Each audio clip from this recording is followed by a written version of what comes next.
সুপ্রিয় দর্শক বন্ধুরা, আশা করি ভালো আছেন। আমার বাংলা 1980 চ্যানেলের পক্ষ থেকে আপনাদেরকে সবাইকে স্বাগত জানাচ্ছি এবং শুরু করছি আজকের আমাদের এই প্রিয় বাংলাদেশের অবস্থা নিয়ে। আজকে আমি ছোট্ট একটি ঘটনা আপনাদের সাথে শেয়ার করব, যেটা 1971 সালের 20শে মে আমাদের এলাকায় ঘটেছিল। চুকনগরের গণহত্যা নামে পরিচিত, অনেকেই পরিচিত আছেন, কিন্তু জানেন না সেই দিনের সেই লোমহর্ষক কাহিনীর কথা, যে কাহিনী শুনলে আপনার আমার সকলের গায়ে শিহরণ জেগে উঠবে, যদি তার ভিতর একটুও দেশপ্রেমও থাকে। আচ্ছা বলুন তো, মাত্র 4 ঘন্টার মধ্যে এক প্লাটুন সৈন্য পক্ষে কত মানুষকে ব্রাশ ফায়ার করে হত্যা করা সম্ভব? ভাবছেন তো? হয়তো 300, 400, আরও বেশি, 600 কিংবা 700, তার চেয়ে বেশি হলে মনে হয় 1000 খানেক হবে। না, সংখ্যাটা এত কম নাই, সংখ্যাটা প্রায় 12,000-এর মতো। মুক্তিযুদ্ধের 20শে মে খুলনার ডুমুরিয়া উপজেলার আটলিয়া ইউনিয়নের চুকনগরের পাকিস্তানি হানাদাররা যে পৈশাচিক গণহত্যা চালিয়েছিল তা আপনাদের সামনে আমি তুলে ধরব। পাকিস্তানি হানাদারদের নৃশংসতা ও অত্যাচারের মুখে প্রাণের ভয়ে খুলনা, বাগেরহাট, বরিশাল, ফরিদপুর, রামপাল, মোড়লগঞ্জ, কচুয়া, শরণখোলা, মংলা, দাকব, পটিয়াকাটা, চালনার লাখো লাখো হিন্দু ধর্মাবলম্বী বিপুল সংখ্যক মানুষের উদ্দেশ্যে তখন খুলনার ডুমুরিয়া হয়ে সীমান্ত পাড়ি দিয়ে ভারতে পৌঁছান। উদ্দেশ্য একটাই, ভারতে শরণার্থী হিসেবে আশ্রয় নেওয়া। ভারতীয় সীমান্ত পাড়ি জমাতে হলে ডুমুরিয়া পর্যন্ত ভদ্রা নদী দিয়ে নৌকায় আসা ছিল অপেক্ষাকৃত অনেকটাই সহজ, কারণ এরপর সাতক্ষীরা হয়ে ভারত সীমান্ত। একদিকে নদীপথে যাতায়াতের সুবিধা, অনেকটা নিরুত্তাপ। এখানে হানাদার বাহিনীর আনাগোনা নেই বললেই চলে। আটলিয়া ইউনিয়নের চুকনগরের চারপাশে তখন নিচু এলাকা, কেবল চুকনগর বাজারটা তখন খানিকটা উঁচু। এপ্রিল ও মে মাসে দক্ষিণাঞ্চলের হিন্দুদের উপর পাকিস্তানি হানাদারদের নির্যাতন ও গণহত্যা চরম পর্যায়ে পৌঁছাল। হিন্দু নর নারীদের বসবাস তখন যেন জ্বলন্ত আগ্নেয়গিরিতে পরিণত হয়েছে। দক্ষিণাঞ্চলের নানা প্রান্ত থেকে আসা শরণার্থী হয়ে পাড়ি জমানো মানুষের ঢল তখন চুকনগর হয়ে সীমান্তমুখী। চুকনগর বাজারে এলে মানুষ নৌকা থেকে নেমে রান্না বান্না করে শেষ সদাইটুকু নিয়ে নেয়, কেউ বা জিরিয়ে নেয়, অতঃপর সীমান্তের দিকে যাত্রা করে। মে মাসের আগ পর্যন্ত ভারতে আশ্রয় প্রত্যাশী শরণার্থীর ভিড় অবশ্যই কম ছিল। এদিকে এই পথের সুবিধার কথা ভেবে ধীরে ধীরে ভিড় বাড়তে থাকে, কিন্তু 18 এবং 19 মে যেন জনস্রোতের সব সীমা ছাড়িয়ে গেল। হাজারে হাজারে মানুষ আসছে চুকনাগরের আশপাশে। তখন মানুষের স্রোত যেন মেলার মতো, মানুষ আসতেছে খানিক বিশ্রাম নিয়ে কিংবা রাত কাটিয়ে চলে যাচ্ছে সীমান্তের দিকে। পাকিস্তানি হানাদারদের এখানে চিহ্ন মাত্র নেই। ওরা তখন জানে না এখানে এত মানুষের ঢল নেমেছে। তখন আটলি ইউনিয়নের চেয়ারম্যান ছিলেন গোলাম হোসেন, শান্তি বাহিনীর সদস্য। চেয়ারম্যান গোলাম হোসেন ওই ভদ্র নদীর খেয়াঘাটের ইজারাদার শামসুদ্দিন খান নামের এক বিহারি 19 মে পাকিস্তান সেনাবাহিনীর সাতক্ষীরা ক্যাম্পে যোগাযোগ করে বলেন চুকনগর বাজারের বর্তমান অবস্থার কথা। হিন্দুদের ঢল নেমেছে চুকনগরে।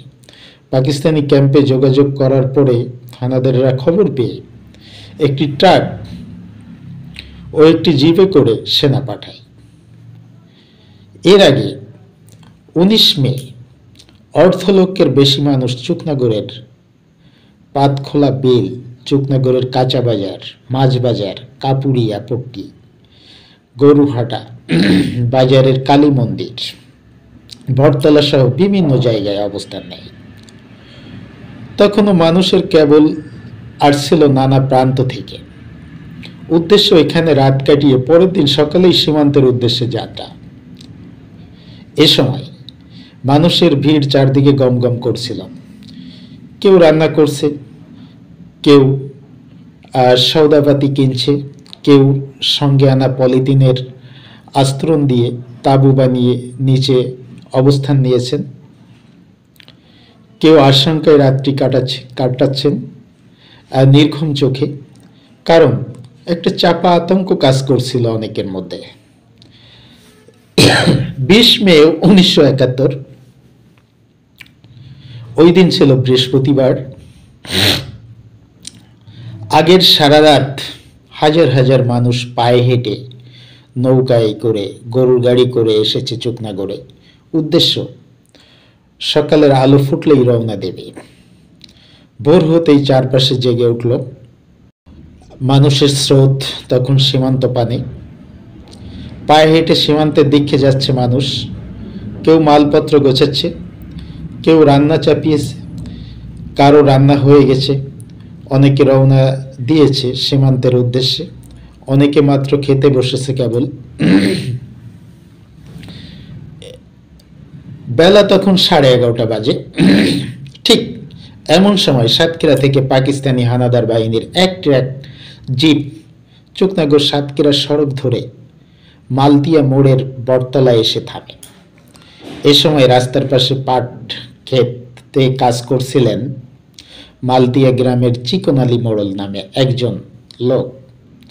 তিনি গাড়ির শব্দে উঠে দাঁড়ালো। পাকিস্তানি হানাদাররা তাকে দেখে গুলি করতে গেলে তিনি তার হাতের কাস্তে ছুঁড়ে মারলেন হানাদারদের দিকে। সঙ্গে সঙ্গে তাকে ব্রাশ ফায়ার করে মেরে ফেলল। এরপর একই গ্রামের সুরেন্দ্রনাথ কুণ্ডুকেও গুলি করে মারা হলো। এরপর পাতখোলা বাজারের ঢুকে গণহারে নিরীহ মানুষদেরকে লাইন করে দাঁড়িয়ে গণহত্যা শুরু করলো এই হানাদাররা। পাকিস্তানি হানাদাররা ভাগ হয়ে একদল পাতখোলা বিল থেকে চাঁদনি ফুটবল মাঠ, চুকনগর স্কুল, মালতিয়া, রায়পাড়া, দাসপাড়া, তাঁতিপাড়া, ভদ্রা ও গ্যাংরাইল নদীর পাড়ে জমা হওয়া মানুষের উপর গুলি চালাতে শুরু করে। চুকনগরের আকাশে বাতাসে তখন ছড়িয়ে পড়ে অস্ফুট আর্তনাদ, মৃত্যু যন্ত্রণা, প্রাণ বাঁচাতে মানুষের আপ্রাণ চেষ্টা। হালকা মেশিন গানের অবিরাম গুলিতে ধ্বংসলীলা নেমে এসেছিল এই জনপদের বুকে। ভদ্রা নদীর জল সেদিন লাল টকটকে রক্তে মতো হয়ে গিয়েছিল। কোথাও লাশের কারণে নদীর পথ আটকে গেছে। সেদিন যারা সাঁতরে নদীর ওপারে পৌঁছাতে পেরেছিল তারাই শুধুমাত্র বাঁচতে পেরেছিল। সকাল 11:30টায় শুরু হয় পাকিস্তানি হানাদারদের এই গণহত্যা। গুলি ফুরিয়ে আসার কারণে থামল দুপুর ৩টায়। ৪ মাইল ব্যাপী চলা এই নিষ্ঠুর গণহত্যায় শহীদের প্রকৃত সংখ্যা আজও জানা যায় নাই। তবে প্রত্যক্ষদর্শীদের মতে এই গণহত্যায় শহীদ হয়েছেন প্রায় ১২,০০০-এর মতো নিরীহ মানুষ।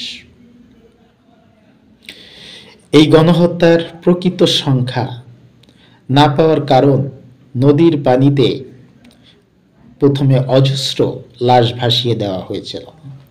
অন্যদিকে আঞ্চলিকভাবেও উদ্ঘাটন করা সম্ভব হয়নি, কারণ গণহত্যায় শহীদ বেশিরভাগের মানুষ ছিল চুকনাগরের কিংবা ডুমুরিয়ার বা খুলনার বাইরের অঞ্চলের। বিশেষ করে বাগেরহাট, বরিশাল, ফরিদপুর, রামপাল, মোড়লগঞ্জ, কচুয়া, শরণখোলা, মংলা, দাকব সহ বিভিন্ন জায়গা থেকে আসা এবং তাদের স্বজনদের খোঁজে পাওয়া যায়নি, কারণ স্বজন পরিজনরা ভেবেছিল তারা হয়তো নিরাপদে ভারতে পৌঁছে গেছেন। মুক্তিযুদ্ধের পর আর তারা ফিরে আসেনি। চুকনগরের গণহত্যা থেকে বেঁচে ফেরা গণহত্যার প্রত্যক্ষদর্শীদের এই গণহত্যা সম্পর্কে কিছু বিবরণী এখন আপনাদের সামনে তুলে ধরব। খুলনার বটিয়াঘাটার উত্তর বাঙ্গিমারি গ্রামের বলাই গোলদার বলেন, হত্যাকাণ্ড শুরু হওয়ার কয়েক ঘন্টা আগে চুকনগর কলেজের ভিতরে আমাদের একটি মেয়ে হয়। ওদের পরিষ্কার করে যখন ভারত যাওয়ার উদ্দেশ্যে বাসে উঠিয়ে দেই, তখন দক্ষিণ পাশ থেকে গুলি শুরু হয়। বাসওয়ালাদের নামিয়ে দিয়ে চলে যায়। তখন একটা ছত্রভঙ্গ অবস্থা শুরু হলো। কাউকে খুঁজে পেলাম না। আমি কাঁদতে লাগলাম। গুলি চলল 2.5 থেকে 3 ঘন্টা। সবাইকে খুঁজে ফিরছি, কাউকে পাই না। সেদিনের কথা কি বলবো আর। একজনের পেটের ভুঁড়ি আরেকজনের সঙ্গে লেগে গিয়েছিল। এখানে সেখানে বহু লোক মেরেছে, 20,000-এর উপর হবে। চুকনগর গ্রামের আনসার আলী সর্দার প্রত্যক্ষদর্শী হিসাবে বলেছিলেন,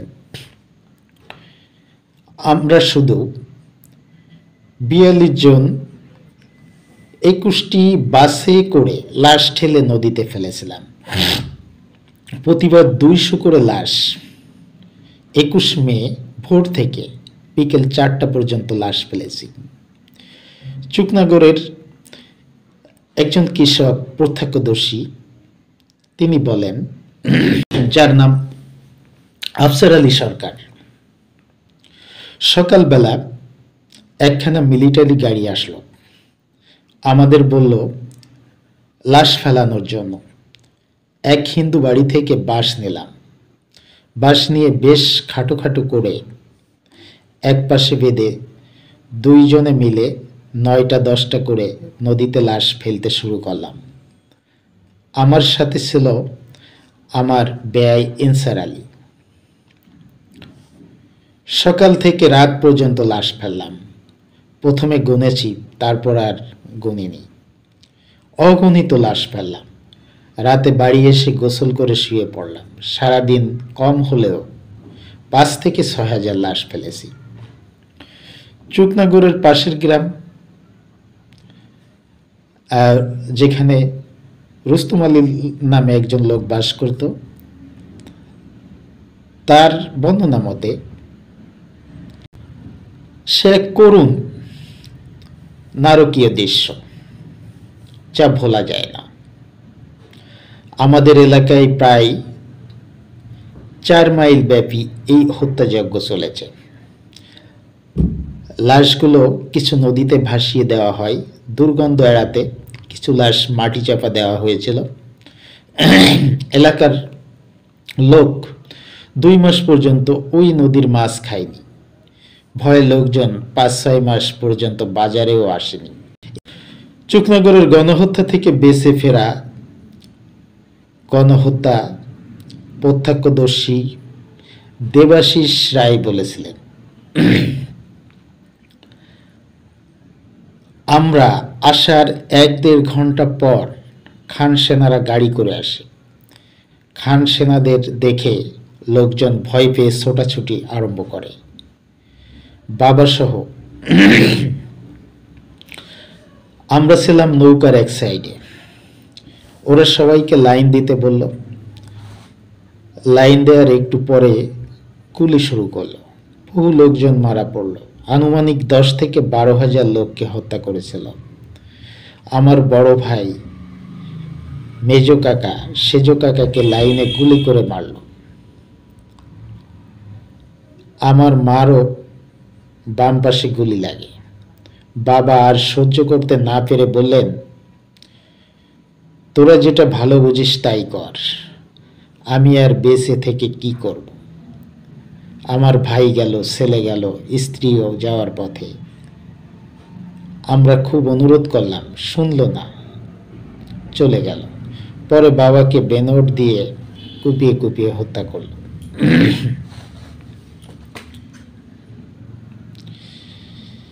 এই গণহত্যার মধ্যেও আরেকটি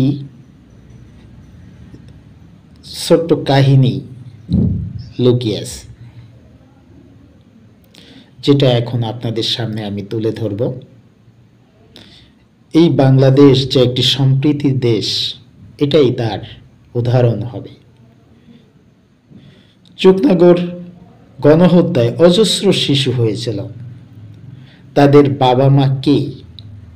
অনেক নবজাতককে চুকনাগর সহ আশেপাশে বহু গ্রামের মানুষ লালন পালন করেছিলেন। এর মধ্যে এমনই এক শিশু যার নাম ছিল সুন্দরী। এই গণহত্যার পরদিন তথা 21 মে সকালে বর্তমান চুকনগর কলেজের সামনে পাতখোলা বিলে বাবা চিকন আলী মোড়লের লাশ খুঁজতে গিয়েছিলেন এরশাদ আলী মোড়ল। এ সময় লাশের স্তূপের মধ্যে মৃত মায়ের স্তন থেকে দুধ পানরত 6 মাস বয়সী এক শিশুকন্যাকে দেখে তিনি স্তব্ধ হয়ে গেলেন। সঙ্গে সঙ্গে এই শিশুটিকে নিয়ে বাড়ি যান এবং তার নাম তিনি রেখেছিলেন সুন্দরী। একদিকে সুন্দরীর মায়ের কপালে সিঁদুর ও হাতের শাখা পলা দেখে এরশাদ আলী মোড়ল ভেবেছিলেন এ নিশ্চয়ই কোনো হিন্দু ধর্মাবলম্বী বা সনাতন ধর্মাবলম্বীর ঘরের সন্তান। তাই তাকে তিনি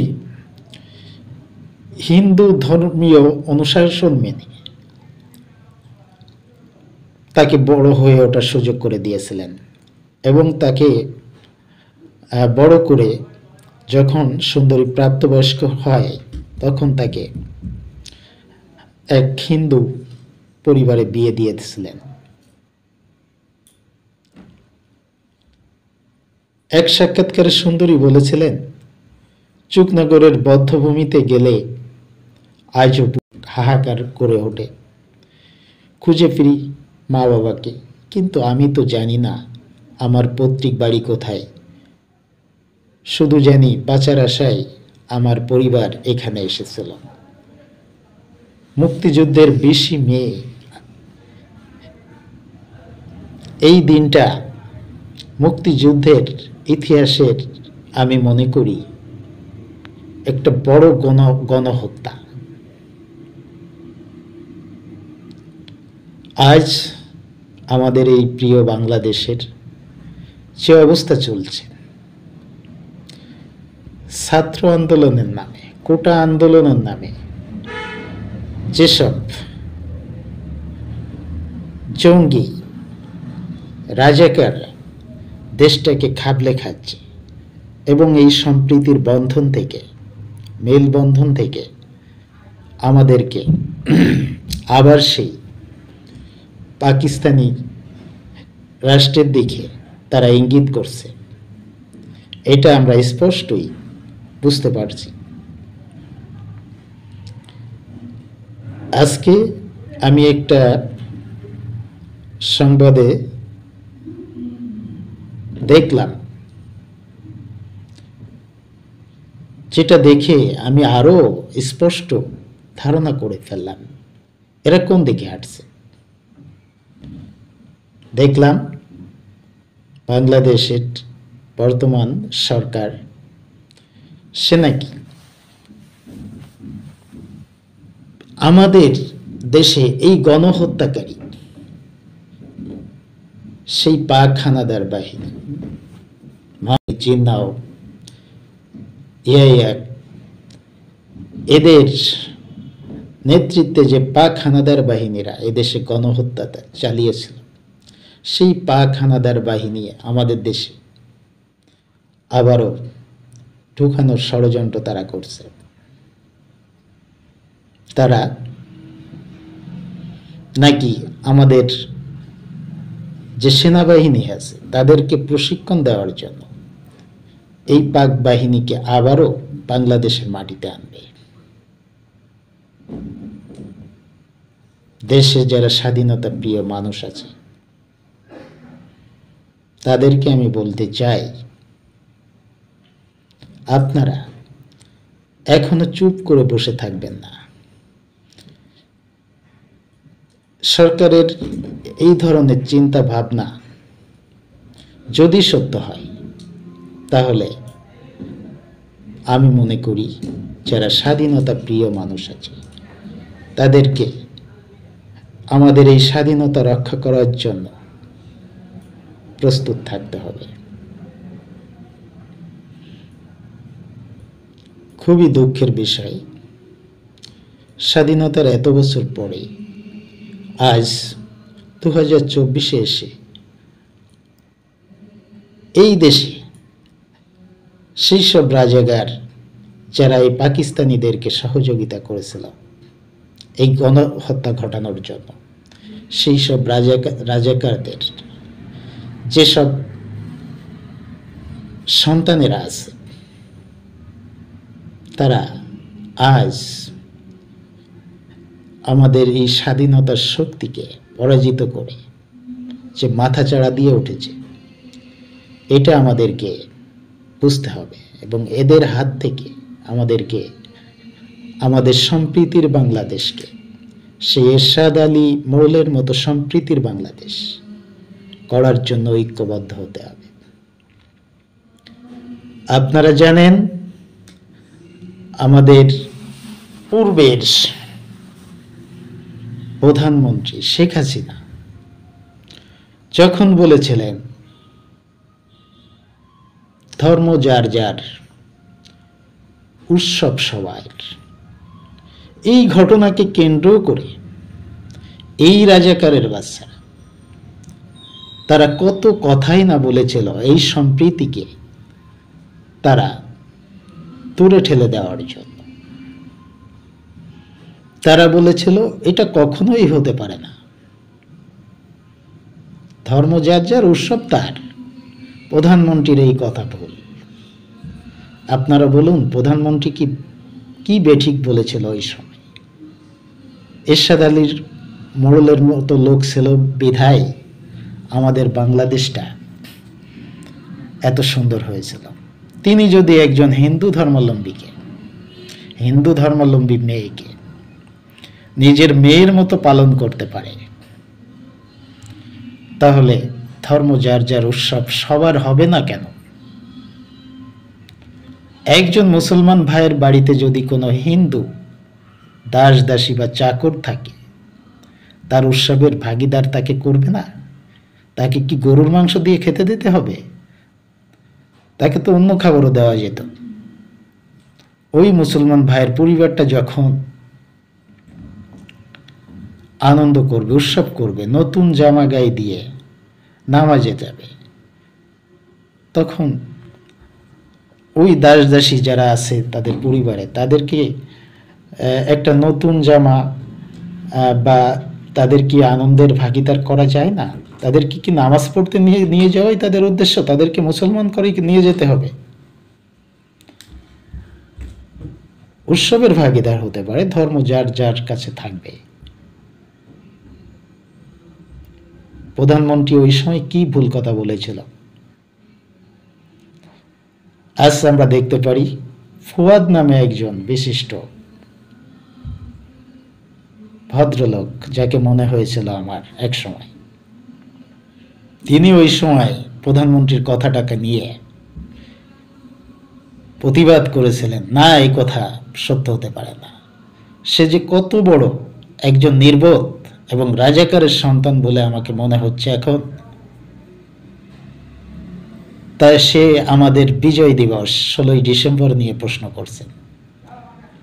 এই বিজয় দিবসটা নাকি 16ই ডিসেম্বরে করা ঠিক না, এটার জন্য দ্বিতীয় তাকে ভাবতে হবে।